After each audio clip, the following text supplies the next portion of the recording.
ፍልፍል ቲቪ ሰላም ወሰናይ ኣብ ዝተፈላልየ ኩርናዓት ዓለም ብምዃን መደባት ፍልፍል ቲቪ ተካታተሉ ክቡራንን ከመይ ትኾና ንሎሙ እውን ከምቲ ልሙድ ዝተፈላልየ መደባት ሒዝና መጺና ኣለና እቶም መደባት እንታይ ይመስሉ ሓቢርና ንከታተል ክቡራንን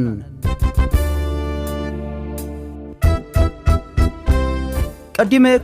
ክቡራንን ተኸታተልቲ ፍልፍል ቲቪ ሕጽር ዝበለት ሓበሬታ ወይካ መልእኽቲ ናባኹም ከመሓላልፍ እዛ መደብ ኣዝያ መሲጣትኒ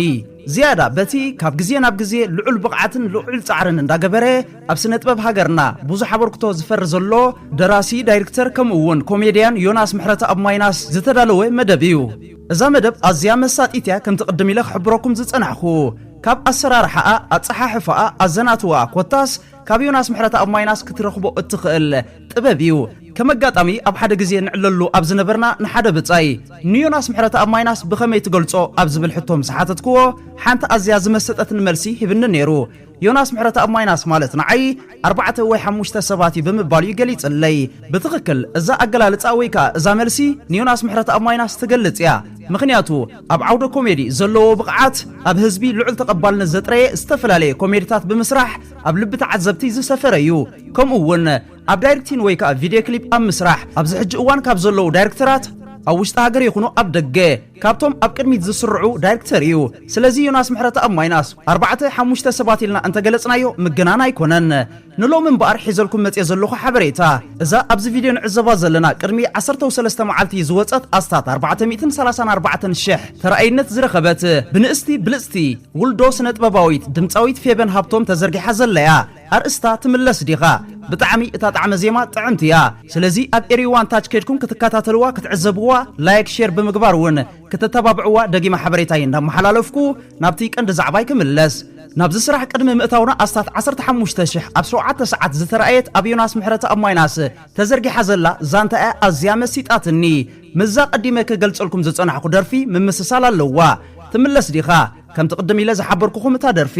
ተንካፊ ዛንታ ፋደል ዮናስ ምሕረተ ኣብ ማይናስ ልቢ ዝትንክፍ ሓቀኛ ዛንታ ፋደል ምዛሃነጽክዎ ልበወለዳዊ ናይ ክሊፕ ዛንታ ተመሳሲሉን ብምባል ኣብ ናይ ዩቲዩብ ቻነል ዮናስ ምሕረተ ኣብ ማይናስ ተዘርጊሓላ ብልቢ ዝብለኩም ንብዓት ዕንትኻ ክትቋጻጽሮ ዘይትኽእል ኣዝዩ መሳጢ ሓቀኛ ታሪኽ ስለዚ ክቡራንን ነዛ መደብ ክትከታተልዋ ከምኡውን ሃናጺ ርእይቶታትኩምን ደገፍኩምን ንዮናስ ምሕረተ ኣብ ማይናስ ክትህብዎ ደጊመ ብትሕትና ይዕድም ኣዝያ መሳጢት እያ ክሳብ ሕጂ 3 ግዜ ሰሚዐ ያለኹ ድሕሪ ዝመደብ እውን ክሰምዓየ ስለዚ ክቡራንን ኣብ ቀዳማይ ቦታ ርእይቶ ክገድፈልኩም ከምኡውን ኣብ ናይ ፌስቡክ ሕሳብና ኣብ ናይ ዩቲዩብ እውን ሼር ክገብረልኩም ክትከታተልዋ ደጊመ ብትሕትና ይዕድም ኣብ ትሕቲ ፀሓይ ሓድሽ ነገር የለን ዮናስ ምሕረተ ኣብ ማይናስ ኣብ ህይወተይ ተመኩረዮን ኣጋጢምንን ዘይፈልጥ ፍጻሜ ካዕለላኩም ምስ ናይ ስራሕ ብጾተይ ዘጋጠመኒ ሓቀኛ ፍጻመ ብኸመይ ከም ዝነግረኩም ኣይፈልጥን ግን ብኸምቲ ዘጋጠመን ክዘንተወልኩም ክፈትን ከም ሎሚ ኣቢሉ ጎፍታኻ ንገር ዝብል ስምዒት መጺኒ ይፈልጥኒ ቃንዛን ስምዒትን ውሽጠይ ይደፍኣን ኣሎ ቁሩብ እንተፈኾሰኒ ክነግረኩም ጸሓፍትን ተመራምርትን ስነ ልቦና ኣብ ስእሊ ኣእምሮ ዝደጋገም ነገር ኣብ ባይታ የጋጥም እዩ ግዳእ እቲ ስእሊ ኣእምሮ ወይ ሓሳብ ካብ ሓቀኛ ስምዒት ስውጠት ዝተወልደ ክኸውን ኣለዎ ይብሉ እዮም ከምኡ ዲ ኣይኮነን እርግጸኛ ኣይኮንኩን ግን ከምኡ ኮይኑ ይስማዓኒ ኣነ ኣብ ጉዕዞ ዘለኹ ስነ ጥበባዊ ኣብ ኣእምሮይ ብዙሓት ስእልታት ዘቐመጥ ዳይሬክተር ከዓ በዚ ቐጺለ ዘዕልለኩም ፍጻመ ዝተገረመን ኣብ ሓሳብ ዝተዋሕጠን ተራ ሰብኡን ትምለስ ዲኻ ትብል ቪድዮ ክሊፕ ኣብዚ ሰሙን እዚ ኣብ ዩቲዩብ ኣብ ኤሪዋን ታች ዝተዘርግሐት ፍረ ሓሳብ ግጥሚ ብዮናስ ምሕረተ ኣብ ማይናስ ግጥምን ዜማን ብብርሃነ ክፍሉ ካሜራ ብዮሃንስ መንግስታብ ኣርትዖት ድማ ብመለያ ብርሃም ኮይና ብውልዶ ድምፃዊት ፌበን ሃብቶም ዝተደርፈት ከቢድ ጻዕሪ ዝሓለፋ ስራሕን ኣብ ምስራሓን ዘጋጠመ ካልእ ዛንታን የካዕልለኩም ካብዚ ብምቕጻል እምበኣር ክቡራንን ተኸታተልቲ ናብ ሓደ መደብ ክወስደኩም እዚ ኣብ ቪድዮ ንዕዘቦ ዘለና ድምፃዊ ኣብዚ ሕጂ እዋን ኣዘራራቢ ዛዕባ ፈጢሩ ዘሎ ስነ ጥበባዊ እዩ ስም እዚ ድምፃዊ ከም ዝንዕዘቦ ዘለና እምብዛ ኣሊጋዝ ይበሃል ስለዚ እምበኣር ክቡራንን ተኸታተልቲ ብዛዕባ እዚ ኣዘራራቢ ኮይኑ ዘሎ ጉዳይ እንታይ እዩ ስለምንታይ ይኸ ክንድዚ ዘዘራርብ ዘሎ እዝመልሲ ናባኹም ከብሉ ደጊመ ሰናይ ምክትታል እምብዛ ኣብ ናይ ፌስቡክ ገጹ ከም ዝኽብል ጽሒፉ ሰላም ይሕዋት ኣትኔ ብምኽንያት ሓደ ሰባት ንግዚኡ ካብ ዩቲዩብ ተኣልየ ኣላ ቅድሚ ናብቲ ብኣፍሉጦን ብፁፂ ሓበሬታን ዝተሰርሐ ብመምህር ዮሴፍ ወርቂ ኣስራት ዝተዳለወ መደብ ቅድሚ ምኻደይ ሓደ እውን ነዚ ስነ ጥበባዊ ከም ዝኽብል መሊሱሉ ኣሎ ከም ሓቂ እቲ ስራሕ ዋላ እኳ ደኺምካሉ ኩንዳ እምበር እምብዛ ኣሊጋዝ እቲ ስራሕ ድጋሚዩ ከም ድጋም ግን ኣዝዩ ደስ ዝብል ኣቀራርባ ዝናኣድ ስራሕ እዩ ሙሉእ እዋንነት ከዓ ናይ ኣቦና ገዲም ስነ ጥበባዊ ቪክቶር ቦሲ ኮይኑ ግን ዝኾነ ክሬዲት ኣይረኣናን ኣቐዲሙ እውን መምህር ዮሴፍ ወርቂ ኣስራት ኣዝዩ ብሉፅ መብርሂ ሂቡ ነይሩ ከም ዝተረኸብኩም እውን ሓቢሩኒ ነይሩ ሕብረተሰብና ክሬዲት መሃብ ክመሃር ኣለዎ ዘይናትካ ስራሕ ቅድሚ ምስራሕ ፍቓድ ምሕታት በቲ ኮይኑ በቲ ግን ተስፋ እገብር ተራዳሪኢኹም ኣብ ዝሓፀረ እዋን ናብ ዩቲዩብ ክትመልስዋ ክብል ኣሞረ ካዛ ጽሒፉ ነይሩ እምበኣር መምህር ዮሴፍ ወርቂ ኣስራት እንታይ ገሊጹ ነይሩ እዛ ደርፊ ምስ ተሰርሐት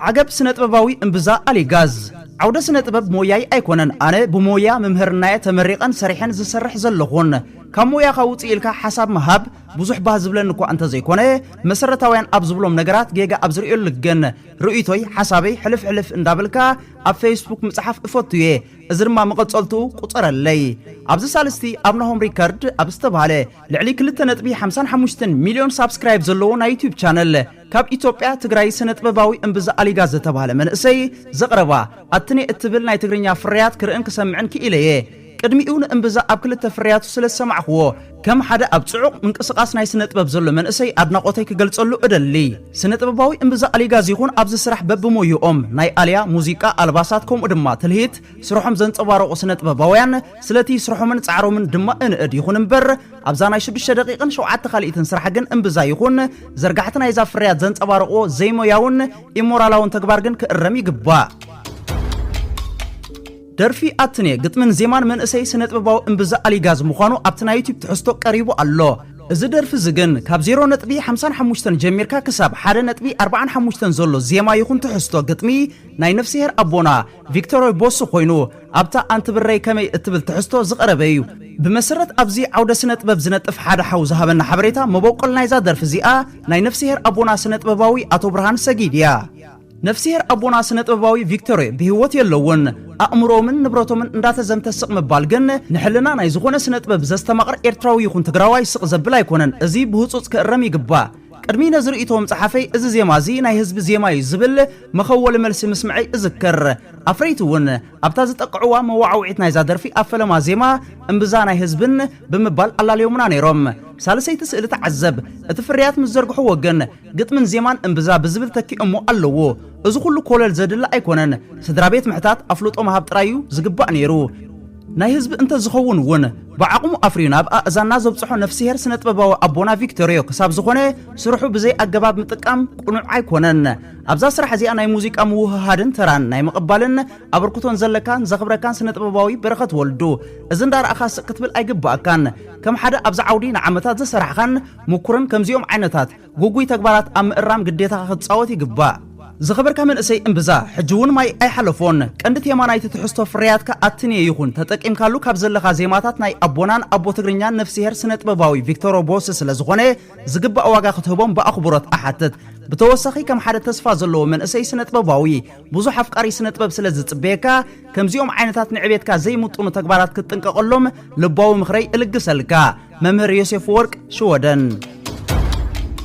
امبار كم زي كنسمعوا تصنحنا كبران انتقاتاتلتي فلفل تي في نزز أكل أزيو هنات زخونه رئيتو تقبلو كندي بقلطف متعرراين مرددان زقبر انبزا زخونه خقبر سلازي تعذبوه كابيتي بوريد الله نزات سع فيديو نتعذبا بدحريو نابتزلو مدبات كنقتصل سلام اجدري وزل لكم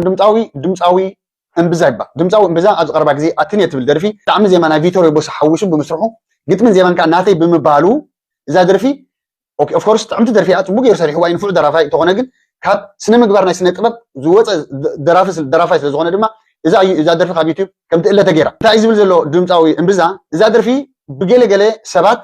ካብ ዩቲዩብ ከም ትእለ ተገይርሎ እዩ ዘሎ ብገለገለ ሰባት ጌና ከማ እቲ ናቱ ጌጋ ኣይተቀበሎን ገለገለ ሰባት ትእለ ትኽእል ካብ ዩቲዩብ በምንም ተኣምር የለን ብናይ ገለገለ ሰባት ወይ ሰብ ፀሊኢካ ወይ ካልእ ኢሉ ካብ ዩቲዩብ يوتيوب ناتو ممحدار له ناتو كايدا ناتو بوليسي له سلازي نسخة نايس نتبه بوليسي نايس نتبه سنة مقبار تحيسكا سبات كا ريبورت خبرو ويون نزادر فيه بمرتعو عشان يوم كابيتيو كا يوتيوب سوق لي يعني يوتيوب سوق له عليها كل عليها كايلا أنا حد درافاي كابيتيو كا عليها عقني بلي يوتيوب مصنعات غيرو اصنعو تقبلوا نزادر فيه كم تلقيوا سلازي بقال سبات افرنت تاع عليها كتقرم عليك قال كني حد عمتها بيرو تزنبرت بالدرفي ناي تبري تصفانين ناي برخت منغست عابن حوشي شريحو حجي بزي زوريا خن ولل بزي زوريا ولل مبال غبا يكون نحن غزا حبل لقلي قيلكاش غزا ناتي اعتبر يقول سلازي بخمزي عرير كاس نتحسب او كومنت هجوها دحان ريميلن دحان كمزي قال نحد دمتاو نحد درافاي وين حد استقاد يسب كمزي كا خطوط نفهم كتقرمو ايتغلنا دمتاو يانا وي درفتنا دما بكون عجباب تدعى الرمنا يوم كرم زغول بر هو دلاين بحرا طقعنا لهم دغنا داس عرر يوم زمتو اتانا عاقنا عمل سرح درفي ناي تبرت تصفانين ناي برخت منغست ابن حوش صريحن كله سب اي تقاومنا بيا سب سقيلو ريوا انا ون ريا كم سنه قدم سقيلو كن سقيليا حجي عندنا تدغيما ስለዚህ ኣብ ትቅድም ጌጋ ተባሂሉ ዝኸውን ነይሩ ሕጂ እውን ኣይምደገመን ነይሩ ማለት እዩ ስለዚህ ንሕና ንድምፃውያን ነጥፎም ኣለና ነፅድፎም ኣለና ኦፍ ኮርስ ይርዳእኒ ብዙሕ ድኻም ኣሎ ብዙሕ ወፃኢታት ኣሎ ብዙሕ ፃዕሪ ኣሎ ፈልጦ እያ ንፅቡ ገይረ ግን እንትን ኣኒ ካብ ስነ ምግባር ካብ ስነ ጥበባዊ ስነ ምግባር እንተደኣ ትወፅእ እንተደኣ ኮንካ ድማ ታሻቆጣ ድማ ኣላ ያ ምድያርካ ለብ እዚኣ ኣላ ስለዚ ስርቂ እኮ ገንዘብ ስለሰረቅካ ወይ ገለ ንብረት ናካል ሰባት ንብረት ስለሰረቅካ ኮይንካ ሰረቅ ትባል ስርቂ እኳ እንታይ ገመ ሰሪቅካ መርፍቅ ሰሪቅካ ሓንቲያ ዝገደደ ከማን እዚ ከምዚ ዓይነት ስርቂ የለን ክንደይ ናይቶም ድምፃውያን ክብሪ ከማን ሕጂ ልዕለ ቢል ኣነ ናይ ክረስ ኣለምያ ወይ ናይ ተኽልቲ ሓይሊ ሚካኤል ሕጂ ኣነ ኣልዕለ ቢል ክደርፉ ይኽእል ክብሪ ዝበሃሉ ከሎ ክብሪ ዝበሃሉ ክብሪ ዝበሃሉ ናብ እዚኣ እውን ኣደን ነው ኣይፍለጥካን እዚኣ እውን ክትእለውን ትኽእሉ ኣሎ እዚኣ ከዓ ዝዓበየ ትኽእሉ ኣለዋ እዚኣ ከማን ክትእል ስለዚ ንዝተጋገየ ጌጋ ምባል ነውሪ ይኮነ ኣነ ፀሊኤ ኮነን ፀሊኤ ኮንኩን ኣነ እምብዛ ፀሊኤ ኮንኩን ኣይፈልጦን እየ ግን እታ እዛ ኣትንየ ትብል ደርፊ ምስ ተሓደገ ግን ብጣዕሚ ተሰሚዕና ኣነ ምክንያቱ ድኻም ፈልጠ ዛዕሪ ፈልጠ እቲ ወፃኢታት ፈልጠ ብዙሕ ነገር እየ ዝፈልጦ ስለዚ ከም ሰብ ስነ ልቡናዊ ማሰይ ትቆርዶ ናይ ግድን ኣነ ዝርዳእኒ ግን ድማ ቀዳማይ ጌጋኻ ዘይተኣረምካ ካልኣይ እንድሕር ስቕ ኢልካ ሰብ ሳልሳይ እውን ሜይቢ ከምኡ ክደግም ትኽእል ኢኻ ማለት እዩ ስለዚ ነዚ ክትመሃረሉ ኣለካ ካልኦት ድምፃውያን ዝኾነ ብዙሓት ድምፃውያን ዜናቶም ዝሰርሑ ባይዘወ ብዙሓት ግን ካብ ከምዚ እዚ ግን ንሓደ ድምፃዊ ክዕብዮ ዝኽእል ስራሕ ኣይኮነን ከላፈሎ በሉ ግዳ ሕንኮት ቀፂለውን ክቡራንን ተኸታተልቲ ሓደ ኣብዚ ማሕበራዊ ሚድያ ብፍላይ ከዓ ኣብ ፌስቡክ ኣዝየ ዘድንቆ ብኩሉ ነገራት ኣዝየ ዝስዕቦ ሚካኤል እምባይ ኣራንሺ እውን ነዚ ጉዳይ መርሚሩ ብከምዚ ዝስዕብ ገሊፅዎ ኣሎ ካብ ቀዳማዩ ዳሕራዩ ዝኸፍአን ዝገደደን ደጋሚ ኣርቲስት እምብዛ ዘለናዮ መዋእል ኣዝዩ ሕማቕ እዩ ስለምንታይ ንዝብል ንቡድል መሊሱ ዝብድል ንበዳሊ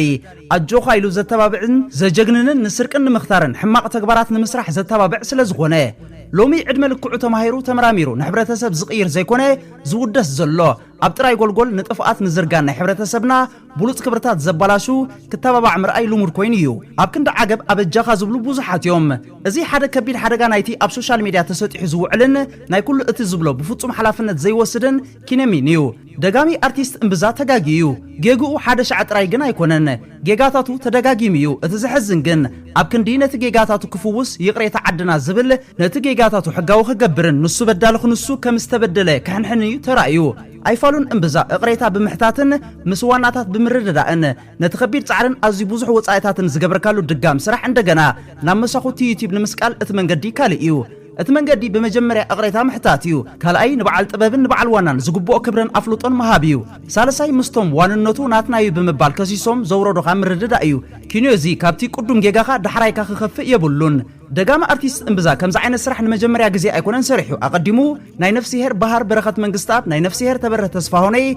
تمهارو دقي تمهارو نزبل سرحاتهم جميع بموسار كم ناي بعلو حديث سرحات اما ساقوت يوتيوب سقيلو سمن غنزبن رخيبوليو شعو حدا سب عقب سلازي بولو دما بتماساسالي حجوون ناي نفسي هير ابونا سنه طبباوي فيكتوريا زغونه كبرن افلوطن كهابه سقيلو كم ناي بعلو حديث طبب كفلطو لفتينو ازي اب عوده طبب غزيف هاسيان بزينات كطبب كالوت مسراقنيو ارتيست انبزارما كم حنحن يقريتا خبلي زغبؤ اتزحزنني نخطاري نزرافي نسراقي زتبابع ባህሊ ፍጠረን ይዕምብብን ምህላውዩ ኩልና ክንጽየኖ ዓገብ ክንብሎ ይግባ እዚ ክልተ ስራሓትና እንብዛ ስርቅ ምዃኑ ክፍለጥ ይግባ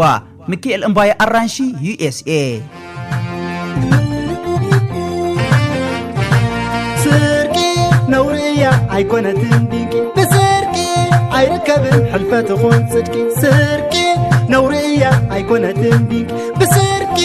አይርከብን ሕልፈት ኾን ጽድቂ አብዓብ ገይዝ ነበረ ፊስቶ ወሲደሞ ዋን እቶእቶ ኣብ ገሳደይ ወርቂ ኔሩሞ ኣብ ኣውቶቡስ ኣራጊፈሞ ብሽክለታ እንዳተስፉነይ ተራዓምበር ማእከል ተሰነይ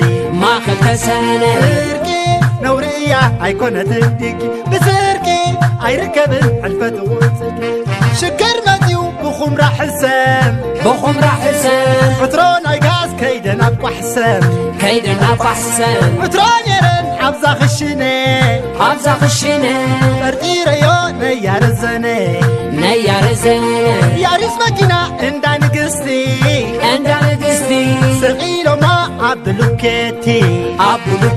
سرقي نوريا ايقونة تنديك بسرقي عيركبن حلفة خندك سرقي نوريا ايقونة تنديك بسرقي عيركبن حلفة خندك لعلي قزاي زنبردش كيريا تاخن بحدش وش تغويني كان لدلي كالكل تلقوس زي اللبلع علي سرقي حرامية ايقونة تنديكي بسرقي عيركبن حلفة خون صدقي سرقي نورية ايقونة تنديكي بسرقي عيركبن حلفة خون صدقي وش تقضاي قاشا حديرو شديعني نقه بريرو دنجي قلو مسحدركو شاكين لي قزا يعنيو سرقي نورية ايقونة تنديكي بسرقي عيركبن حلفة خون صدقي سرقي نورية ايقونة تنديكي بسرقي عيركبن حلفة خون صدقي عند مسعود نبر كاشر جنزب حزوز تالا تعشر فنصام قلعة ناي قربيتي سرق لميدو ببن اشتاي نخراي قزازة حسبكو اتي قلعة على علوان سرقي نورية ايقونة تنديكي بسرقي عيركبن حلفة خون صدقي سرقي نورية ايقونة تنديكي بسرقي عيركبن حلفة خون صدقي كبران انتقاتاتلتي كساب بخالق فيديو زملسوكم تطعمو سسناي تطعمو دقريمي نعصبات ودقت وهدقنيتنا هاقراو خبرات زل ألماو زخرن سماعتاتنا وترو عوتنا عفاش